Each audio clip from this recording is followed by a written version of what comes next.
Magandang gabi sa inyong lahat. Welcome to another episode here on Ask Joe.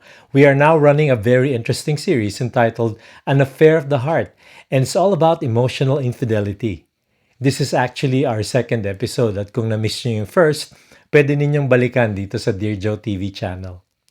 If you like the videos we are making for you, please take time to click the red subscribe button and hit the bell notification na rin so you can be informed about the new videos that come out every week here on Dear Joe TV.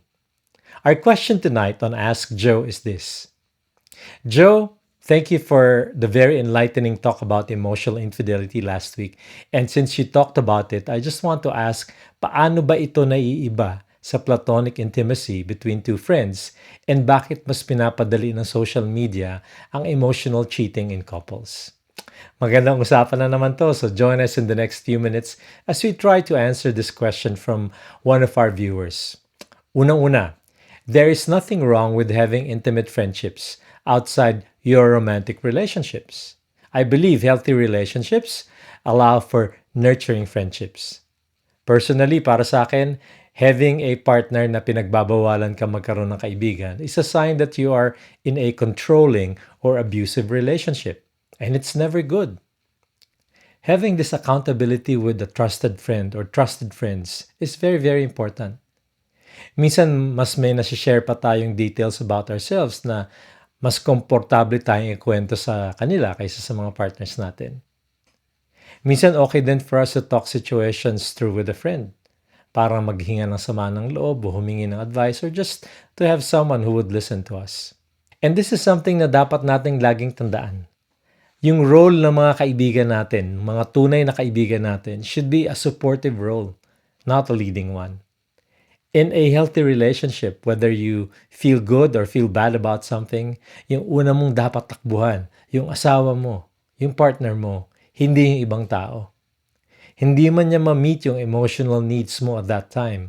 A healthy relationship is always based on mutual trust and support.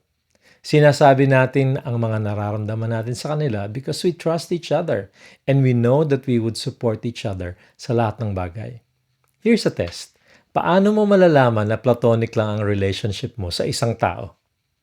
Kunin mo yung phone mo and ask yourself, would I feel comfortable ipabasa sa partner ko yung conversations ko with a friend?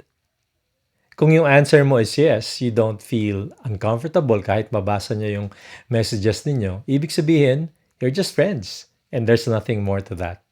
Ngayon, kung itinatago mo yung messages mo, binubura mo, or ina-archive mo para walang makakita, then you should take a closer look at that friendship. Dahil if you're not comfortable with your partner seeing your conversations, meron kang tinatagong desire or may motive ka sa puso mo na dapat mong harapin. Dati yung infidelity would just happen when you actually see someone personally. Emotional infidelity would just be limited through phone calls or handwritten messages. But now we live in a technologically connected world. And in my experience, especially nung na-introduce yung text messaging sa cellphones, ang dami kong nabasang story sa love notes nung nasa radyo pa ako na mga relationships na nasira dahil sa text messages na nabasa sa cellphone. The truth is, ngayon, social media has made it a lot easier to engage in emotional infidelity. Discreetly, even within the physical confines of your current relationship, na walang ibang makakaalam kung hindi mo sasabihin.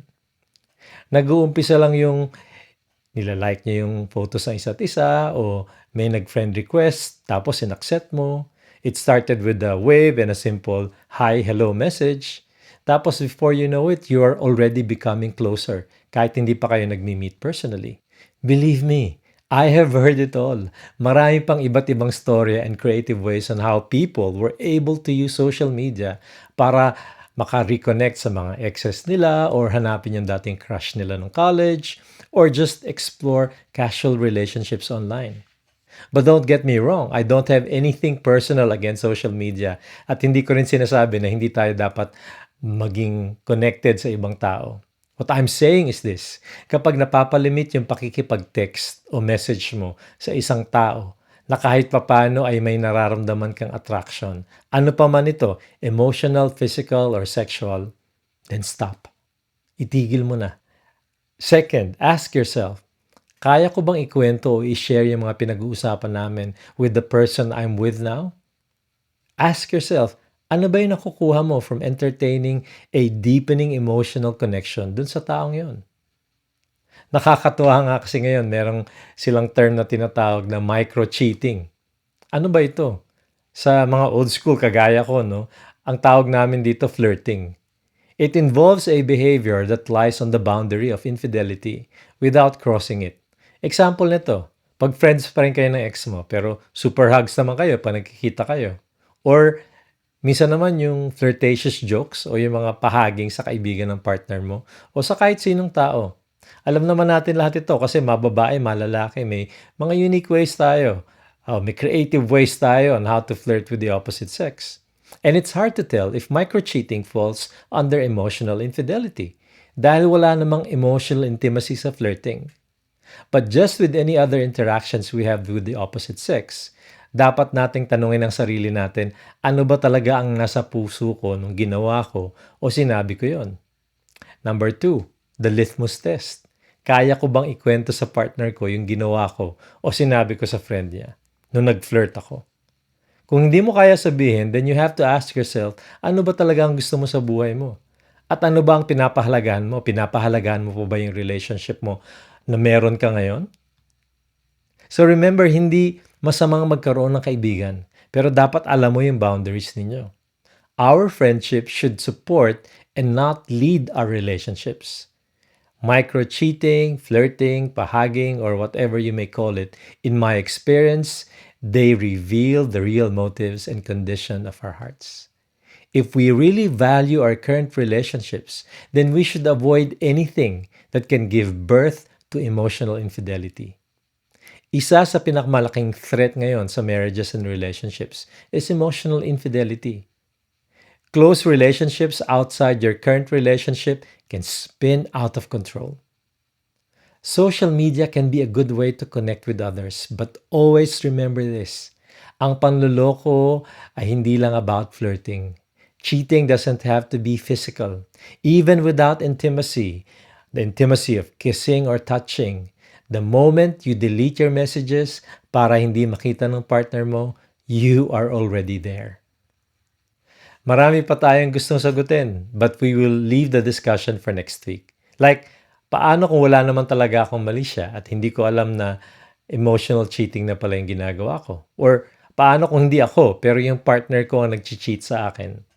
Magandang kwentuhan na naman ito next week. So make sure you subscribe and hit the bell button para ma-notify kayo kung lumabas na yung bagong episode natin. I'm really glad to have spent this time with you hanggang sa susunod na linggo pong muli. Ako si Joe Domingo. We'll see you next Tuesday here on Ask Joe, dito lang sa Dear Joe TV.